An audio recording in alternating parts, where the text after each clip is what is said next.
Bienvenidos al podcast del Comité Olímpico Colombiano. Hoy navegamos por la historia de Víctor Bolaños, el único representante colombiano en vela en los Juegos Olímpicos de París 2024. Desde sus primeros pasos en el lago Calima hasta surcar las aguas de Marsella, Víctor nos comparte su travesía llena de pasión, disciplina y sueños cumplidos. Acompáñanos en esta conversación con Filiberto Rojas Ferro, coordinador de comunicaciones del Comité Olímpico Colombiano, y descubre cómo se forja un atleta olímpico en las aguas colombianas.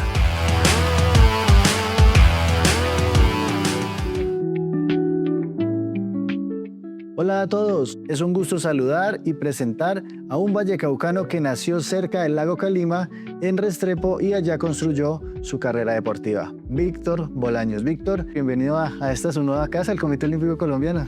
Bueno, muchísimas gracias primero por esta invitación. La verdad que es un honor y un orgullo para mí estar aquí, haber sido invitado por ustedes y dar a conocer un poco tanto de mi deporte como también de lo que soy a nivel de persona y deportista. Bueno, Víctor, ¿cuántos años navegando o cómo se le puede decir a esta pasión que tiene por el agua? Es correcto. La práctica del deporte como tal se llama navegar. Sin embargo, en lo que es la modalidad olímpica se refiere, donde he venido practicando pues esta modalidad y desarrollándome precisamente para buscar altos logros. ¿Cómo nace esa pasión? ¿Cómo nace esas ganas de estar en el agua y de poder tener esa oportunidad de llegar? Claro que sí, yo creo que fue una afortunada coincidencia el hecho de que crecí en el lago Calima. Mis padres son los mayordomos de un club de vela. Allí conozco el deporte, allí se me da la oportunidad finalmente de empezar a través de una de las escuelas de formación en el Valle del Cauca, que estaba pues dentro del programa de Indervalle. En ese momento pues se me abren las puertas de empezar a practicar una de las modalidades de las tantas que tiene la vela, como lo era el Optimis, donde es una embarcación para niños. Para ese entonces yo tenía 11 años y desde ese momento pues empiezo la práctica deportiva para irme formando pues en lo que fueron los siguientes pasos y las otras modalidades de vela que vine a practicar. Pero ¿cómo fue ese inicio y cómo convence a sus padres? Porque pues ellos están en un rol diferente y seguramente pues es un deporte bastante costoso donde llega mucha gente de mucho dinero a alquilar o con sus propios botes. ¿Cómo fue ese incursionar en el deporte? Bueno, por fortuna en esa escuela pues contaba en ese momento con algunos equipos, con la implementación que yo pueda utilizar en forma o calidad de préstamo. Obviamente pues por las dificultades económicas que se presentaban en la familia, obviamente de no ser una familia adinerada, siempre hubo miedo y resistencia de que yo me dedicara a un deporte que efectivamente es bastante costoso. Sin embargo, pues gracias a las ayudas privadas y demás de personas que vieron que yo estaba bastante dedicado y comprometido con este deporte, me empezaron a obsequiar los primeros equipos con los que pude empezar a entrenar y demás. Y de allí en adelante, pues también me empecé ya a preparar, a volverme instructor, a dar clases, en este caso de este deporte, y con eso pues me pude empezar a sustentar y a buscar un poco más de equipamiento para renovarlo incluso y poder empezar con el tema de competición. ¿Y de niño cómo era la vida ahí en el club, en el lago, los permisos, no metían problemas a sus papás por ir a buscar un bote o algo? ¿Cómo era esa infancia? No, afortunadamente pues siempre tuve toda mi etapa de colegio donde yo estudiaba de 7 de la mañana hasta la 1 de la tarde, así que en la hora de la tarde era que regresaba. Y en ese momento también la escuela pues tenía un programa de formación donde todos estábamos pues a nivel también de colegio y demás. Entonces llegaba un grupo de niños desde el pueblo que estaba como a 11 kilómetros, me refiero pues a Calima de Darién, y donde ya todos como un grupo pues empezábamos a practicar y en cuanto a eso pues no teníamos tantos inconvenientes. A veces obviamente yo sí quería de pronto estar un poco más de tiempo porque tenía la facilidad de vivir allí mismo en el sitio y bueno, pero ya me tocaba acoplarme un poco más a las normas. ¿Y ese primer bote o cómo es ese momento en el que le dan la oportunidad de poder navegar el primer bote? Bueno, fue la verdad miedoso para mí porque obviamente no me había enfrentado antes a nada de esto, lo veía de todas formas la práctica. En ese momento también el desarrollo del deporte era muy rudimentario, no tenía los mecanismos de seguridad que hoy por hoy tiene, entonces daba un poco de temor, lastimarse, también se habían visto algunos accidentes. Desde ese momento pues ya nosotros teníamos acceso a ver videos y demás de cosas que habían pasado por fuera y que también era peligroso. Entonces eso hace siempre que uno tenga un poco de temor, pero ya una vez entras en la práctica de navegación a vela te das cuenta de que es algo fácil inicialmente, pero que ya es un camino que tienes que recorrer, pues eso empieza a motivarte y a alentarte mucho más. ¿Cuáles eran los roles de su padre y de su madre en ese momento? Bueno, ellos siempre han sido un apoyo para mí fundamental. Principalmente ellos siempre han sido los que en temas de entrenamiento y temas de competencia han cargado conmigo y con mis cosas para todos lados. Si ellos están ahí conmigo siempre voy a tener alimentación, siempre voy a tener hidratación, siempre voy a tener mis equipos organizados, mis cosas listas. Yo básicamente no tengo que preocuparme por nada cuando estoy con ellos en cuanto a todo el tema de competencia y preparación. Y en ese momento, cuando estaba tal vez como cosas de niño, de adolescente, queriendo navegar, queriendo estar allá, ¿soñaba, se imaginaba con unos Juegos Olímpicos, con un Mundial, con algo grande? No, la verdad no. Cuando recién estaba iniciando con el tema del deporte, sabía que habían competencias, pero para mí no había nada más allá del lago Calima, que en algún momento iba a estar compitiendo allí en el lago Calima, quizá que podría haber ganado algún torneo, pero más allá afuera no veía nada más. Ya fue mucho después, en 2008, de hecho, cuando se dio mi primera oportunidad de salir a una competencia nacional, fue precisamente para los Juegos Deportivos Nacionales del 2008, que fueron en San Andrés Isla, que fui en esa modalidad a competir. En Optimis. En Optimis, precisamente, y pues fue una experiencia obviamente grata, pero también fue atemorizante el hecho de primera vez en el mar, conocer el mar, navegar en el mar. Terminé rescatado incluso por la Marina, entonces fue bastante complicado el tema, pero ya de ahí en adelante pues obviamente se abrió un nuevo horizonte. ¿Y por qué lo sacaron en la parte de emergencia? ¿Cómo fue ese momento? Estás escuchando el podcast del Comité Olímpico Colombiano, donde el deporte se vive, se piensa y se transforma. Aquí hablamos de más que medallas, hablamos de valores, retos y el verdadero espíritu olímpico. ¿Quieres entender el deporte más allá de la competencia? Quédate aquí, el podcast del Comité Olímpico Colombiano.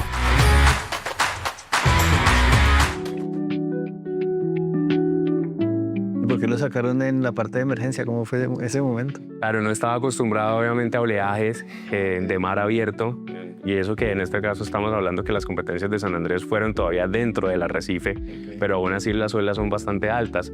El lago Calima es un espejo de agua, básicamente, entonces donde la ola no supera los 10, 15 centímetros quizá de tamaño, mientras que ya estamos hablando de San Andrés con ola de 1 metro, 2 metros, donde no estaba acostumbrado a llevarla, y obviamente una de esas olas hace que la embarcación se me voltee, se me llene de agua la embarcación y ya no la pueda volver a recuperar. ¿Qué años tenía ahí? En ese momento tenía 12 años. ¿El susto fue grande? Un poco, la verdad. Sin embargo, pues es como veía las demás embarcaciones a los lados, habían lanchas, había obviamente pues botes de entrenadores y otras cosas, pues estaba un poco más tranquilo. Sin embargo, sí, en un momento pues obviamente con tanta agua adentro y sin poderme mover para ningún lado, llega un momento en el que da un poco de susto. ¿Esa fue la primera competencia grande? Esa fue la primera competencia grande, los Juegos Nacionales. ¿El resultado? En ese entonces quedé en 8º lugar, solo logré quedar por delante de los niños de San Andrés. Ok. Entonces, digamos que hubiera podido ser desmotivante, obviamente, sí, claro, porque uno se empieza a preguntar si realmente sí está hecho para eso, pero yo siempre he sido, desde muy pequeño, una persona bastante resiliente y no me ha importado nunca el lugar en el que quede, siempre estoy pensando en cómo mejorar para el siguiente campeonato. ¿Cómo es ese siguiente paso? ¿Cómo es ese avanzar en la carrera deportiva? ¿Qué pasó después de esos Juegos Nacionales del 2008? ¿En qué momento empieza a meterse de lleno en lo que es la competitividad? Bueno, desde ahí, del 2008, yo ya empecé de lleno a nivel competitivo, ya que mi siguiente campeonato nacional fue en 2009, y ya hablo, pues, en este caso de la modalidad de kitesurf, que es en la cual pues, hoy estoy ya compitiendo a nivel de alto rendimiento.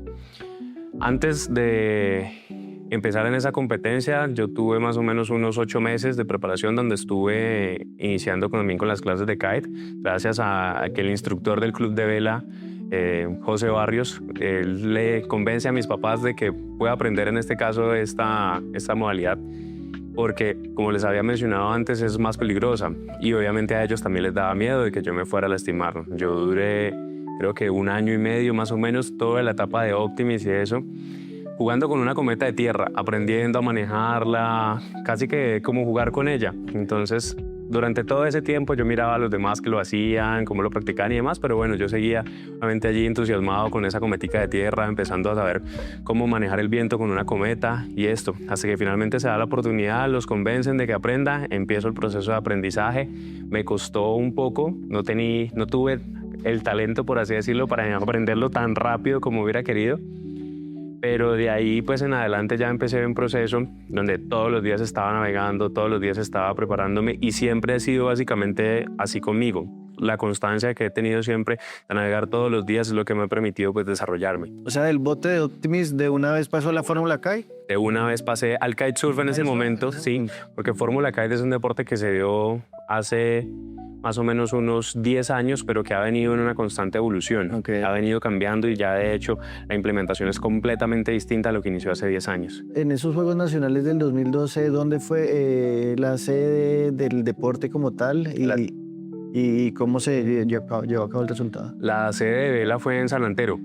Okay. Estamos en Córdoba, el departamento de Córdoba, donde pues fue la primera aparición. En este caso no fue nada fácil, la verdad, porque pues las condiciones no son muy buenas de viento allí. Pero ya no tuvieron que rescatarlos, ya estaba... No, ya no. Experiencia. Ya teníamos más experiencia y demás. Ah, bueno, ¿y el resultado cómo se sintió? ¿Había mucho competidor o si recién estaba empezando la modalidad? ¿Cómo fue el tema? No, recién estaba empezando la modalidad, no hubo tanto competidor para ese momento. A nivel de resultados ya quedé en 5º lugar. No, se acercó. Ya empecé a acercarme mucho más y pues obviamente que las condiciones fueran mejores. Había tenido siempre como una dificultad a nivel de juegos nacionales y eso, como que no se me daban las cosas realmente. En otros eventos sí. En otros eventos se me daban las cosas. Yo desde 2009 fui campeón juvenil y de ahí en adelante 2011, 2012, 2013, 2014, 15, hasta la fecha ganaban todo. Pero en Juegos Nacionales. Bueno, Juegos Nacionales no se me daban las cosas precisamente porque me sacaban de la zona de confort, que era el lago Calima. Okay. Entonces estamos hablando de San Antero, ya luego estamos hablando de Capurganá, que fueron los Juegos Nacionales siguientes. En ese 2008 que de la sede era Cali también y preciso lo mandan para San Andrés. Preciso nos mandan para San Andrés, así es. Pero cuando lo sacaban entonces del lago era cuando sufría un poquito. Claro, sufría muchísimo porque yo no salía, entonces me tenía que enfrentar a otros corredores que su sede era, por ejemplo, Cartagena, que su sede era en general pues la costa Caribe, entonces estaban acostumbrados a condiciones de mar, a condiciones de vientos muy suaves, porque principalmente pues nuestro deporte se basa en la fuerza del viento, asimismo se utilizan tamaños diferentes de cometas, de tablas y demás, entonces eso para mí siempre fue una dificultad bastante grande. Esos atletas que ganaban, que fueron medallistas, podio en esos Juegos Nacionales, ¿eran muy mayores que usted? ¿Eran contemporáneos? ¿Cómo? Mayores, eran ya mayores, eran personas adultas con muchísima experiencia, instructores de sus escuelas incluso, además, entonces era obviamente enfrentarse a grandes. A los maestros. A los maestros, efectivamente. Siguientes Juegos Nacionales, ¿ya mejoró el tema 2015? 4º lugar. 4º lugar. Capurganá. Okay. Capurganá tenía bastante proyección. Fueron Chocó-Tolima, entonces le tocó. Correcto, me tocó Chocó-Tolima. Realmente pude como romper ese paradigma en 2015, pero en los Juegos Deportivos Nacionales de Mar y Playa. Ok, los primeros, esos fueron los segundos, ya que los primeros fueron los Juegos Deportivos Nacionales de Mar y Playa San Andrés en 2013. ¿Esos fueron los de Nariño, los de Tumaco, los segundos? Los segundos esos fueron en Cartagena, los de Tumaco fueron los terceros. Los terceros, ok. Sí, ahí en esos Juegos de Mar y Playa fue donde por fin pude romper ese paradigma y en Cartagena gané la medalla de oro, ya de unos Juegos Nacionales que había sido tan esquiva. El deporte no solo forma campeones, forma personas, valores y futuro. Cada historia olímpica tiene un origen y todas merecen ser contadas. Aquí el juego nunca se detiene, porque el olimpismo es acción constante.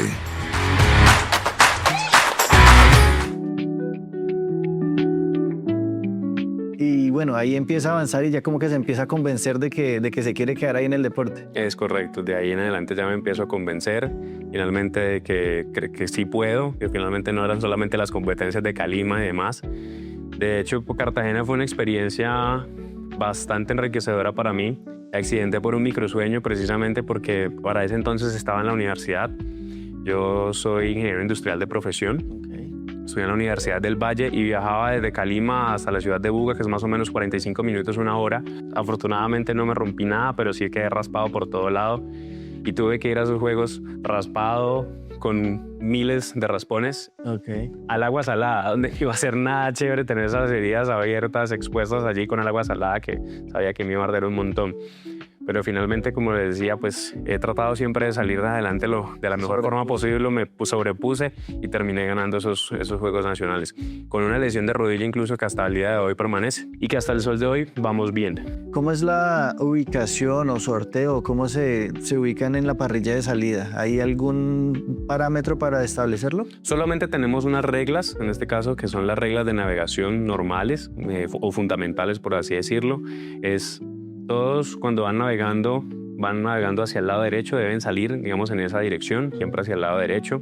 Pero la salida es ubícate como mejor te parezca, que mejor puedas, lo más cercano a la salida, a la línea de salida, para que obviamente cuando estás en el momento cero de salir, estés lo más cercano posible. Entonces son básicamente dos marcas que se ubican completamente perpendicular a la dirección del viento y entre esas dos marcas se van a regar los atletas. Estamos hablando de flotas que normalmente son entre 30 y 50 atletas y cometas en este caso, pero para los Juegos Olímpicos solamente son 20, ya que el número pues es bastante limitado, pero eso hará también que sea mucho más ajustado todo. ¿Qué tiempo dura una regata más o menos? El tiempo pretendido de una regata normalmente es de 14 minutos. Es lo que se espera que dure desde el momento cero hasta que el primer competidor llegue. ¿Y qué se necesita? ¿Qué llevas puesto? ¿Qué tienes ahí en el momento que sales a competir? O sea, cuéntanos todo, tabla, todo lo que tienes para competir. Bueno, entonces nosotros tenemos una cometa, unas líneas y una barra, que son lo que finalmente pues hace que nos podamos enganchar de esa cometa con un arnés que va en este caso al cuerpo, un chaleco salvavidas, un casco de seguridad, también unos lentes, porque es muy importante para el tema de los ojos por la velocidad del viento y la velocidad que se alcanza, en este caso en la modalidad, que el viento no entre tan fuerte a los ojos, asimismo de pronto salpicaduras de agua y demás. Ya de último tenemos la tabla con su respectivo hidrofoil, que es el que nos permite hacer el desplazamiento en el agua. Como pues normalmente tenemos la posibilidad de registrar 3 o 4 tallas de cometa distinta, dependiendo de la intensidad del viento, en este caso pues la variación por tamaños, y ese es como el equipo mínimo para poder competir. Vamos con 2022 y los Juegos Centroamericanos, primera medalla internacional importante y llegar al ciclo olímpico. ¿Cómo recuerdas esa competencia? Bueno, fue la verdad una alegría muy grande haber sido convocado en este caso por el Comité Olímpico Colombiano y primera vez, en este caso, con el Comité Olímpico Colombiano. Había estado detrás de eso por mucho tiempo. Llevar el uniforme para mí era, yo creo que lo más especial que me había pasado. Había tenido otros compañeros que ya me habían regalado una camiseta y yo la exhibía con orgullo de todas formas, porque pues anteriormente había estado en campeonatos internacionales con el apoyo de la Federación Colombiana de Vela, pero todavía no como deportista en un ciclo olímpico. Entonces cuando me convocan, pues la verdad fue estupendo. Fue empezar obviamente a vislumbrar de que lo que en algún momento ya había pensado que era una posibilidad se estaba empezando a volver realidad con una participación ya en un evento internacional. Nos preparamos para esos Juegos Centroamericanos y del Caribe de mar y playa.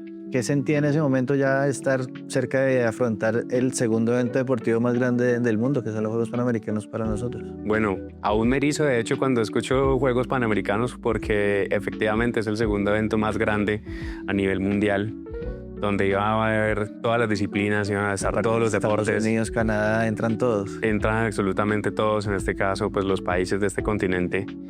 Iba a ser una delegación y una fiesta, pues obviamente todos estos Juegos. Y además preolímpica. Y además con la posibilidad de obtener el cupo olímpico, pues que ya sabía, de hecho lo habían anunciado, que de allí iban a dar 2 cupos a los Juegos Olímpicos, un cupo para Norte y Caribe y otro para Centro y Sur.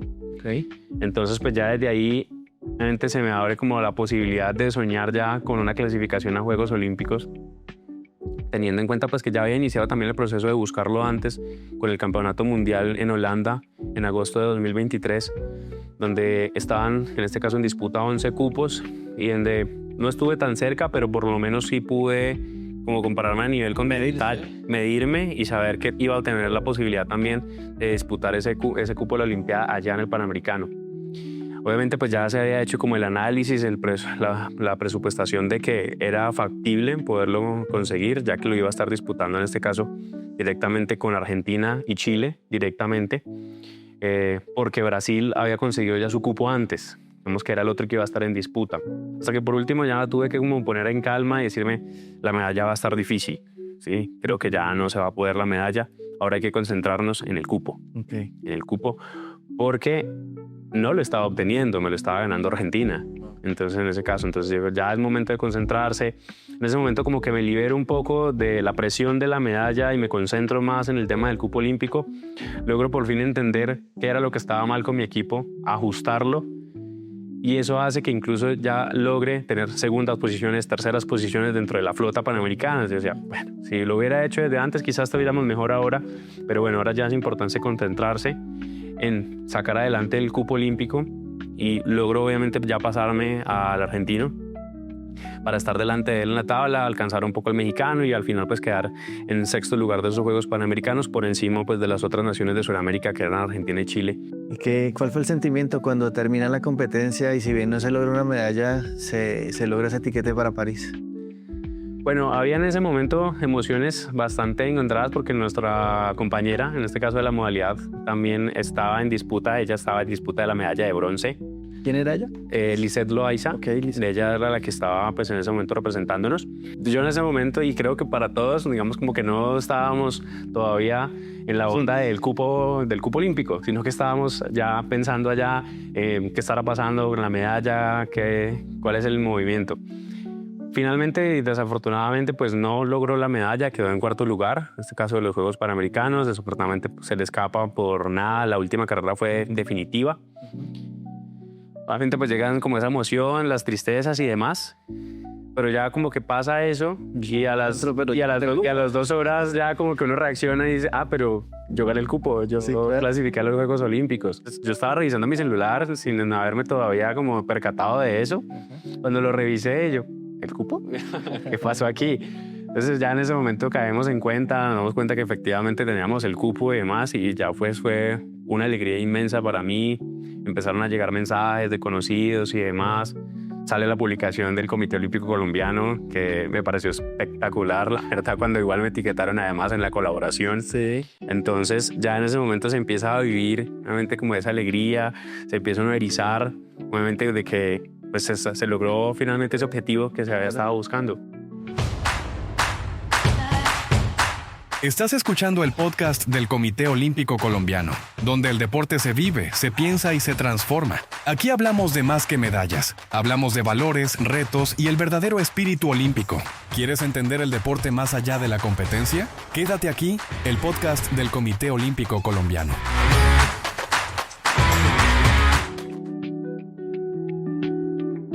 ¿Y familiarmente cómo fue el impacto de la noticia?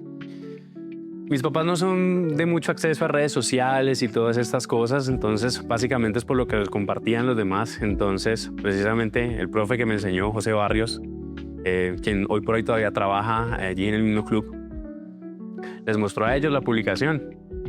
Y entonces ellos ya la ven, está su emoción obviamente de que clasifiqué a los Juegos Olímpicos, ya hablamos por llamada, por teléfono, pues me felicitan. Ellos no han sido nunca muy expresivos y esas cosas, pero yo sé que por dentro obviamente pues lo disfrutan tanto como yo. Pero ¿qué pasa a partir de allí, Víctor? ¿Cambia la vida? ¿Cambia el plan de entrenamiento? ¿Cambian las cosas? ¿Cómo es afrontar ya un tema de estar clasificado a los Juegos Olímpicos? Así es, cambia por completo. Finalmente, de hecho, para mí cambia también mucho las cosas. En ese momento ya incluso gané fama, por así decirlo. Ya me empezaron a contactar para una entrevista, para una cosa, veía publicaciones. Y eso hizo también que yo cambiara mi forma de pensar frente a cómo estaba viendo el deporte. Porque pues para mí siempre ha sido una combinación entre lo académico, lo laboral y lo deportivo, tratar de manejarlo lo mejor posible. Pero ya clasificar a los Juegos Olímpicos, ver el nivel de importancia que tiene para todo el país, obviamente porque pues se mueve en torno a esto, pues hace que yo también lo tenga que ver ya como algo más serio, donde tengo que dedicarle todavía mucho más de mí a la parte deportiva. Entonces eso hace que cambie completamente mi estilo de vida frente a que empiezo ya con una preparación física orientada muy seria desde el momento incluso de los Juegos Panamericanos y sé que logro esa clasificación. Ya de noviembre en hacia adelante, a mí hasta la fecha me ha cambiado completamente, porque ahora es gimnasio, es bicicleta, es trotar, es hacer senderismo, es hacer preparación técnica específica, es hacer un montón de cosas que quizá anteriormente no las estaba haciendo de una forma tan disciplinada.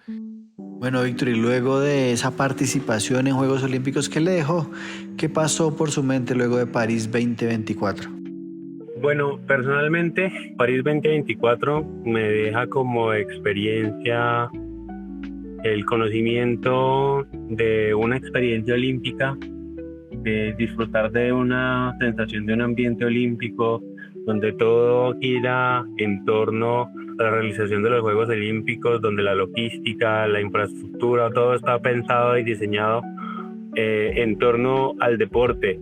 Y me da como experiencia, por así decirlo, que se puede pensar solamente en ser deportista, que se podría en algún momento dedicar de lleno a una campaña olímpica y buscarlo, y que se puede lograr, que los sueños se cumplen, que las metas son alcanzables, y que con el apoyo de las instituciones y el compromiso propio se puede lograr el desarrollo deportivo también, y que de esa manera pues vamos a lograr tener obviamente mayor presencia y representación de Colombia en los Juegos Olímpicos. Y ahora, ¿cómo planea este ciclo olímpico rumbo a Los Ángeles 2028? ¿Cómo se ve en esta nueva experiencia de 4 años en un ciclo olímpico ya, teniendo en su palmarés pues haber estado en los Juegos Olímpicos de París? ¿Cómo afronto pues este nuevo ciclo que viene, o 2028? Pues primeramente, una vez termina el ciclo 2024, tomo la decisión y digo, sí, voy a hacer una campaña más para Juegos Olímpicos, y voy a hacer esa campaña para ir a Los Ángeles 2028. Quiero volver a representar a Colombia, quiero volver a vivir una experiencia en Juegos Olímpicos. Y lo que planeo pues ahora es mantener mis entrenamientos, mantener el nivel pues que se ha adquirido previamente para esta competencia. Así las cosas, pues poderme dedicar a competencias nacionales donde pueda mantener mi nivel, poder ayudar en la parte de desarrollo formativo de los otros deportistas para que el nivel en Colombia incremente, y por supuesto también el mío propio.